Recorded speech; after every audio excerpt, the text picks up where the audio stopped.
you'll notice a kind of common thread through a lot of my poetry, and well, fuck it, it's because we've got an election coming up, and you know the only thing that we love more than an election is a fucking referendum. Fucking never-endum, half of them, isn't it? But yeah, this is my take on nationalism in all its forms, and how I think it's all a bit silly.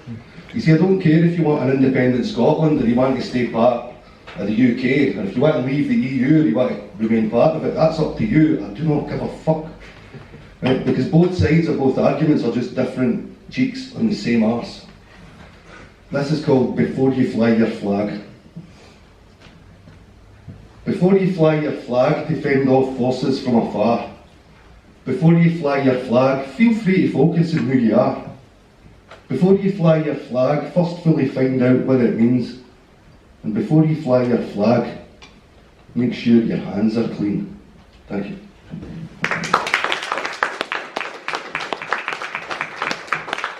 This next one's kind of along the same lines, but I always wanted to write something that was kind of like John Cooper Clarke's Evidently Chicken Town. And then I found out he'd plagiarised it for a poet up in Orkney, so I kind of stole it back.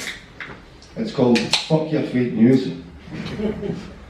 My bloody sides are bloody aching, bloody news they're bloody faking, bloody money's what they're making, telling lies and changing facts. Bloody overs, bloody under, bloody rain and bloody thunder, bloody Sunday Wisney murder, telling lies and changing facts.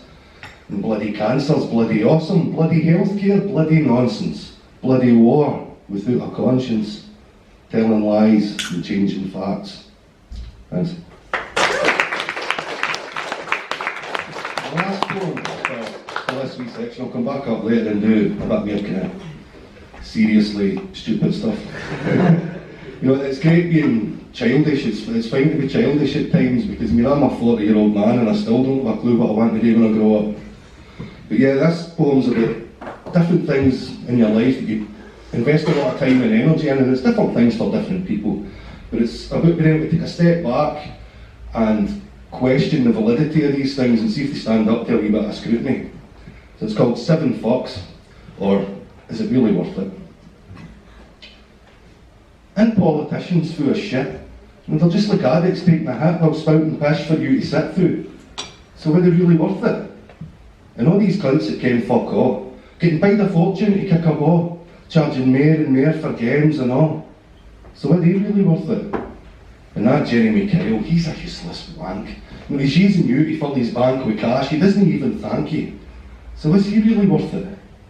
So aliens, come on, send in your probe. Send us Jesus, Buddha, or SpongeBob. Because if you're like me, you hate your job. Because that isn't fucking worth it. You see, there's 7 fucks that I just don't give. And I know, like, my heat's just like a sieve, because that was only 4, so I'll admit that this poem wasn't worth it. Thank you. Though, turns out newcomers actually older than old Cumnock. Well, as soon as you brought Cumnock up, this is a poem about Cumnock. It was written by a good friend of mine, a guy called Jim Monaghan. And it just so happens to have the same subject matter as what Mark was talking about in a few of his last poems. It brings together the 3 things that make up my hometown, which is coal, sectarianism, and heroin. And that's what brings up the great melting pot of Cumnock. So this is called White Finger, Black Lung, or the United Colours of Cumnock. My town's a green town, but no fuck the green town. It's a tree in every scene town, with gardens freshly dug. And that's green that pours through every crack, through viaducts, pavements, Vippa parks, when men who suffer heart attacks go walks with 3-legged dogs. And my town's a blue town, a who the fuck are you town? What school did you go to town? And are you one of us? And that's blue that seeps through every wall, through pubs and bookies and village halls, when men would guard old Derry's walls instead of guarding us. My town was once a red town, another minor dead town, a men who fought and bled town, with brave and stalwart wives. And that's red that came from meeting rooms, for folk that worked the pumps and looms, when borough bands played different tunes and we marched for better lives. But now my town's a grey town, a 50 miles a day town, a watch life slip away town, a tunnel with no light. And that's grey that weeps from dying eyes, bewildered parents and children's cries, with skinny arms and stick-like thighs, and no strength left to fight. Thank you.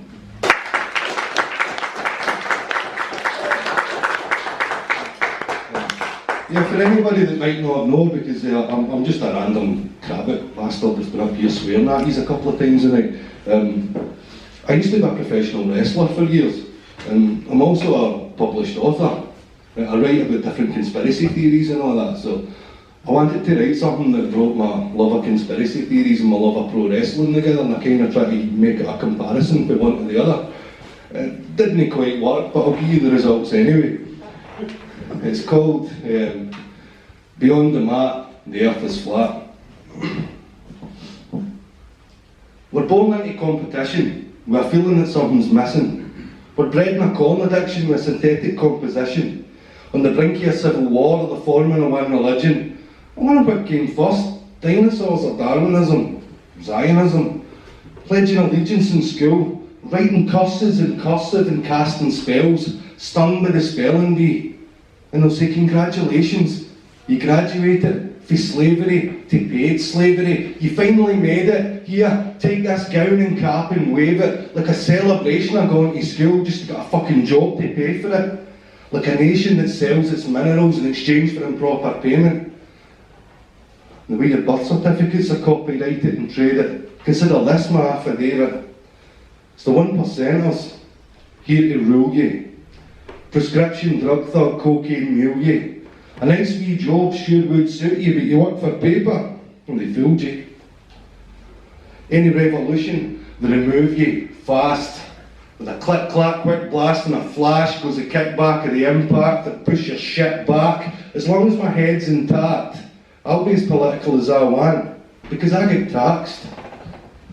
Now, I still think, what would JC do? And by that I mean, what would John Cena do? More like a bit of surprise John Cena did.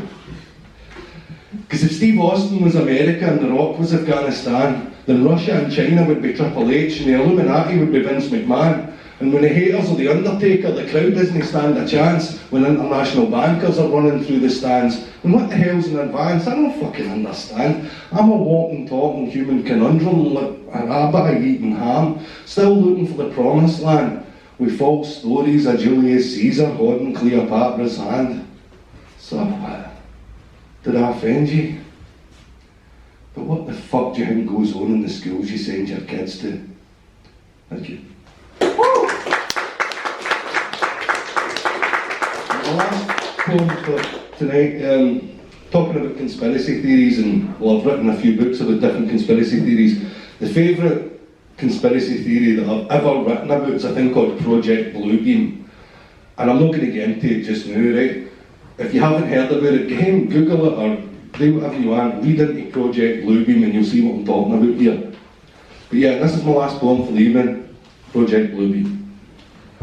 In the event of an alien invasion, don't look at me, I'm prepared for zombies.